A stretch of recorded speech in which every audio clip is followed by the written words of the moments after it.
காங்கிரஸ் திமுக கூட்டணி சம்பந்தமா காங்கிரஸ் எம்பி கார்த்தி சிதம்பரம் புது விளக்கம் கொடுத்திருக்காரு. கூட்டணிகளை காங்கிரஸ் இருந்தாதான் அத மத சார்பற்ற அப்படின்னு மக்கள் நம்புவாங்கன்னு அள்ளி விட்டு இருக்காரு. காங்கிரஸ் கட்சி எந்த அணியில இருக்கிறதோ அந்த அணியை தான் சிறுபான்மை மக்கள் நம்புவார்கள். மதச்சார்பின்மை முத்திரையை குத்தும் கட்சி காங்கிரஸ் கட்சி. காங்கிரஸ் கட்சி இந்தியா கூட்டணிக்கு தலைமை தாங்கிறது. தமிழ்நாட்டில் திராவிட முன்னேற்ற கழகம் அந்த கூட்டணியில இருக்கிறது, தலைமை தாங்கிறது.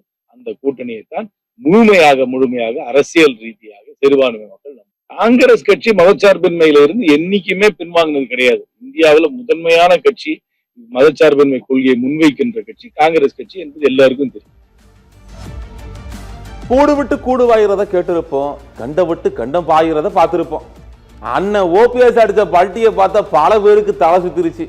அடுத்து ஒரு கூட்டம் போட்டு ஸ்டாலின் முன்னிலையில திமுகவோட சேர தென் மாவட்ட அதிமுகவையே புரட்டி விடுற பாருங்க அப்படின்னு ஓபிஎஸ் அதிர விட்டிருக்காரு.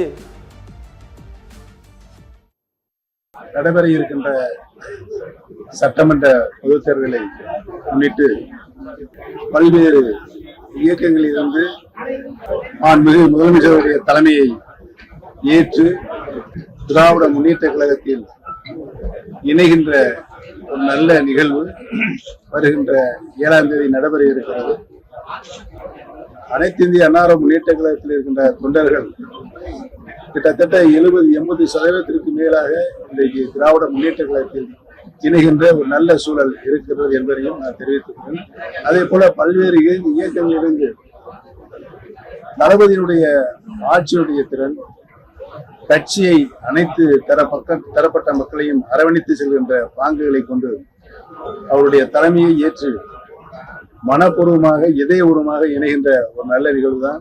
கிட்டத்தட்ட 1 லட்சத்துக்கும் மேற்பட்ட கலந்து கொண்ட ஒரு நல்ல நிகழ்வு நடைபெறும்.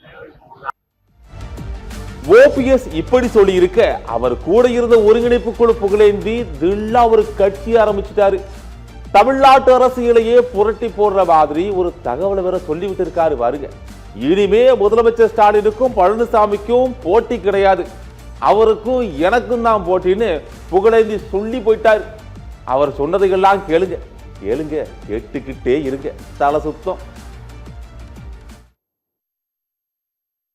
ஒரு மகிழ்ச்சியான செய்தியாக புரட்சி அண்ணா திராவிட முன்னேற்ற கழகம் என்கின்ற ஒரு இயக்கத்தை இன்றைய தினம் துவக்கி இருக்கிறோம். ஏன் இந்த நிலை அப்படின்னு கேட்டிங்கன்னா, அந்த நிலைப்பாடை ஏன் எடுத்தோம் அப்படின்னு கேட்டிங்கன்னா, ரொம்ப சோர்ந்து போய் காலையில் எழுந்தா இங்கே போகிறதா அங்கே போகிறதா, அந்த பஸ்ஸில் ஏறுறதா இந்த கட்சிக்கு போகிறதா, ஆகவே கண்ணீர் விட்டு அடைகின்ற தொண்டர்களுக்கு ஒரு ஆறுதலாக துணையாக நிற்போம் என்பதை நிரூபிக்கின்ற வகையில்தான் புரட்சி அண்ணா திராவிட முன்னேற்ற கழகத்தை இன்றைய தினம் அதிகாரப்பூர்வமாக எல்லா வேலையும் மோஸ்ட் ஆஃப் த எல்லா ஒர்க்கும் முடிஞ்சிருச்சு. ஆகவே இனி அவர்கள் சின்னம் ஒதுக்க வேண்டும், அது ஒன்றுதான் பாக்கி இருக்கிறது. நான் பொதுச் செயலாளர் பதவியை போட்டுக்க மாட்டேன், அது பழனிசாமி அம்மா பதவியை போட்டுக்கிறது. ஆகவே என்னை பொறுத்தவரை இங்கே சீஃப் செக்ரட்டரி முதன்மை செயலாளர் என்கின்ற பதவியை நான் வகிக்கிறேன். அதே போல மற்றவர்களுக்கெல்லாம் என்னென்ன பதவி என்பதை எழுதி கொடுத்திருக்கின்றோம், அறிவிக்கிறோம். திருவள்ளூர்ல 36 கோடி ரூபாய் மதிப்புள்ள கட்டின புதிய பேருந்து நிலையத்தை முதலமைச்சர் திறந்து வச்சிருக்காரு. முழுசா வேலையே முடியல, தேர்தலுக்காக அவசரமா திறந்து வச்சுட்டாங்கன்னு அதிமுக முன்னாள் அமைச்சர் ரமணா குற்றம் சாட்டியிருக்காரு. எதிர்கட்சினா அப்படித்தானே சொல்லுவாங்க.